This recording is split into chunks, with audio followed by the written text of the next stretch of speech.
Welcome to a new edition of the Neon Jazz interview series with New York jazz vocalist Lisa Gary. She was raised in Long Island and performs in New York City these days. She is New York through and through.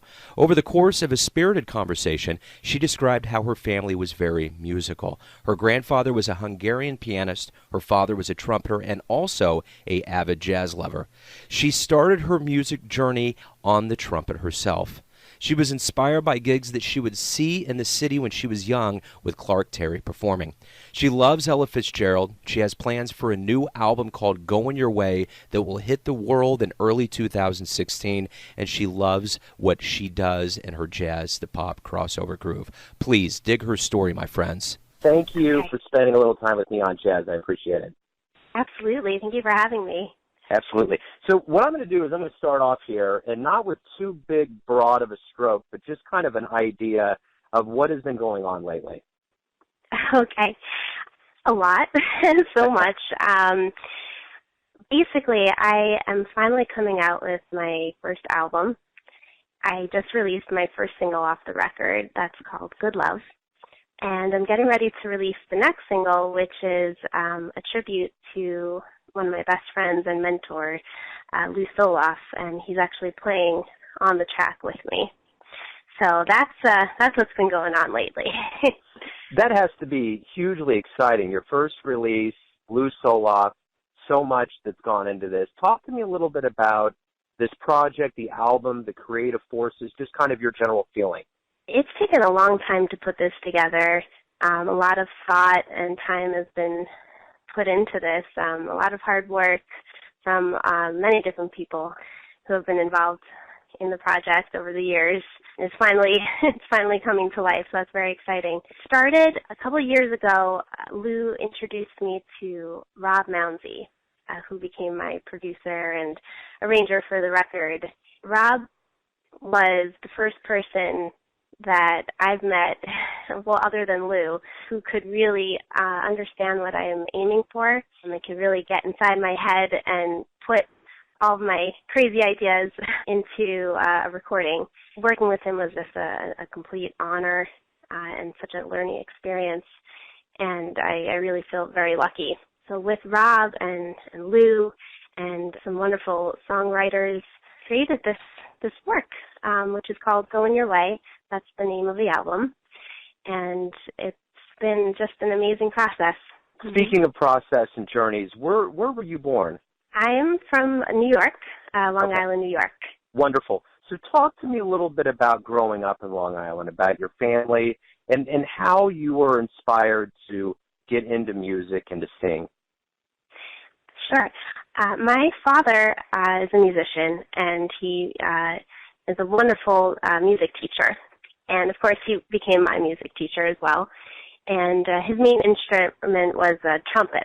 Both my brother and I grew up playing the trumpet under my dad's instruction. But where the music really comes back to is my grandfather, who was a Hungarian classical pianist who moved to New York, and he tried to make it as a musician, but it was a very hard thing to do at that time.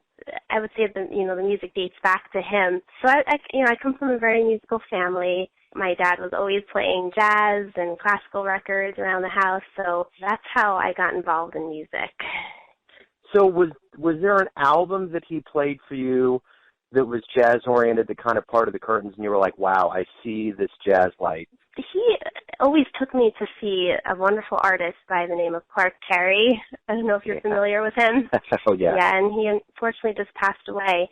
My dad was a huge fan of Clark Terry, and so, of course, I became one as well.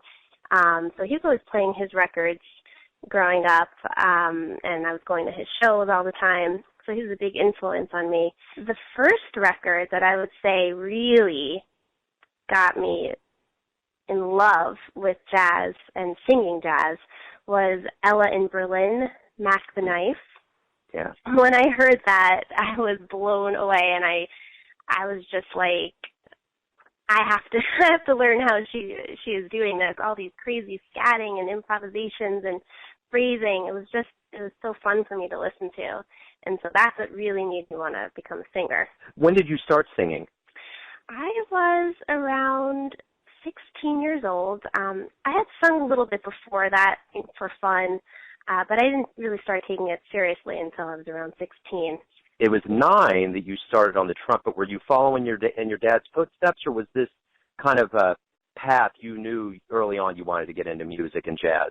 It's a good question. I don't remember, ever not wanting to be a musician. I think because I grew up around the music, I just always knew that that's what I wanted to do.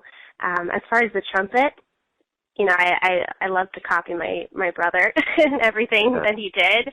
So I'm sure that had a little bit to do with it. But I remember my dad brought home all of the instruments from his school, and I tried out every single one, and I thought the trumpet was actually the easiest for me, and I liked the sound of it the most. It really resonated with me more than any other instrument. So it was very natural for me to start playing on the trumpet. Any real inspirations like Miles Davis or anybody like that really kind of got you kind of mystified by how they played the instrument? Absolutely. For me, Clark Terry, of course, but also Louis Armstrong was always a huge influence on me, and actually my father too. My father heard Louis Armstrong, and that's when he decided to play the trumpet. I just loved his sound and the personality that came out of his horn. That really inspired me a lot. Well, it's not only jazz that you're involved with. You're also into kind of crossover pop. How do those two different mentalities, how are they separate, and how do they come together for you? That's a very good question, and that's actually something that I've kind of been struggling with over the years, because people tend to box you into one genre, and I've been trying really hard not to have that happen.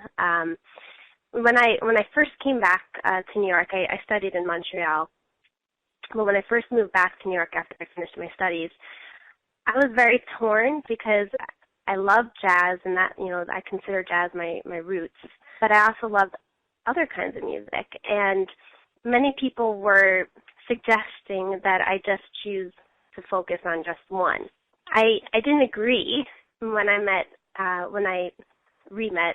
I'll tell you the whole story about Lou. He showed me that it was okay to do both, and the thing that ties everything together is yourself. So with this album, there are some jazz standards on it, but there are also some original pop songs. But what brings it all together is this unique sound that my producer, Rob, has helped me hone. Each song, even though someone might consider it a different genre, leads into the next song seamlessly. What we tried to do was knock down some musical barriers and just call it music. Well, it's interesting, the trajectory of someone, say, like Norah Jones. Her starlet kind of roared through the jazz or the music world, so to speak, under a jazz guise, but she's branched out quite a bit since then. Right, absolutely. Has that been an influence, something that you've noticed that you wanted to do? Yes. I've listened to Norah Jones a lot. When I was younger, she was definitely an influence on me. I love the fact that she was able to, record a crossover album that so many people appreciated.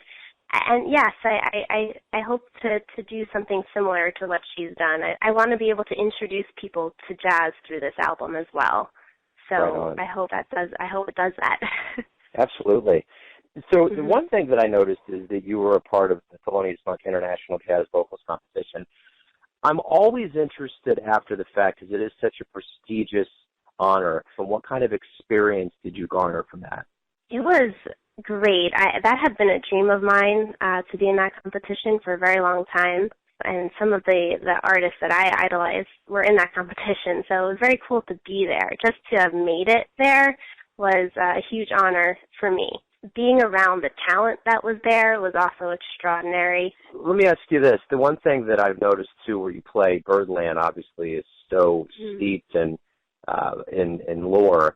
And you play all around New York. What's the great thing about being, I mean, I know you're from New York, but being in New York and playing live, what does that feel like on a regular basis? There is really no place like New York City, and the energy, the challenge, the city that never sleeps, literally.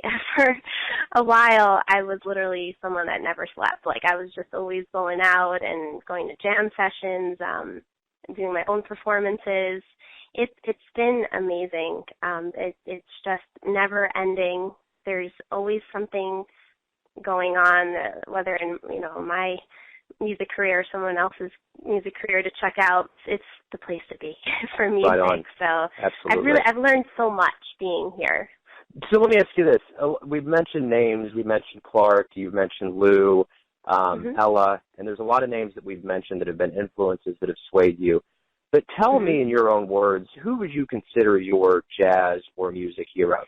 I would say, the thing is, I know I already said Ella Fitzgerald, but she really is my main idol. Just because when I listen to her, I remember why I wanted to do this in the first place, and I feel her more than anyone else that I listen to. I can feel her spirit when I listen to an album, and that's something that I want to strive for myself. I hope that people will feel that as well in my music. I'd have to also say Lou Soloff is one of my heroes as well. Not only because he has mentored me, because he is responsible for breaking down musical barriers. Like his solo, I don't know if you're familiar with Blood, Sweat, and Tears. Yeah. Well, his solo, it became so legendary on that song Spinning Wheel because it was a jazz solo over like a rock song. Absolutely. Which is such a crazy thing that I think other people would have been scared to do, and that opened up a door for me so that I, as an artist and other artists could do crossover music. That's interesting. Let me ask you this. I'm going to whittle the list down here. If you could get into a time machine, the immaculate DeLorean, and go to a time period and see a show, where would you go and who would you want to see? Oh wow! I know I'm mentioning their names over and over again, but I'd have to say Ella and Louie together because they're my two heroes. If I could just see them on stage, I mean, when I listen to their music, I feel like I'm there, but I would love to be an audience member for one of their shows. Yeah. That would definitely be very cool. Speaking of love, why do you love jazz? I love the freeness of it. Having started off in classical music, you really appreciate not having to be perfect all the time. You can really be yourself, and I love the journey that it takes you on. It's like an adventure. You don't know what's going to happen. Every show, nothing is really, really planned out. So I love that aspect of it. 20 years from now, we talk. I asked you, first of all, what has been going on. What are you going to want to tell me has happened? 20 years from now, I hope I tell you that I'm still learning, that I'm still, considering myself a student. I hope I don't say that, I'm a master now in 20 years from now, because I don't think that anyone really ever gets to that point. I think we should always be striving to learn more and to grow, to learn more about who you are, because I think that's an ever-changing thing. Yeah, in 20 years from now, I hope that I'm still figuring out what direction I want to go in, because I think that's something that's going to, it's going to keep on changing. So let me ask you this. Your family has a perception of who you are. Your friends do. The fans that you play for. But who do you think you are? Who do I think I am? I think I'm someone with an open heart to all kinds of different people and an open heart to all different kinds of music. I like to give things a chance and to discover new things. I find that, when you close yourself off to things like this, you are missing out on so much. So I think that I'm someone with an open heart that's always wanting to continue to learn and discover new things and to treat life like an adventure. Thanks for listening and tuning in to yet another Neon Jazz interview, where we give you a bit of insight into the finest players in New York, Kansas City, and spots all over America, giving fans all that jazz. And thanks to Lisa for her passion, her music, and her time. If you want to hear more interviews, go to Famous Interviews with Joe Domino on the iTunes Store, or visit theneonjazz.blogspot.com for all things neon jazz. Until next time, enjoy the music, my friends.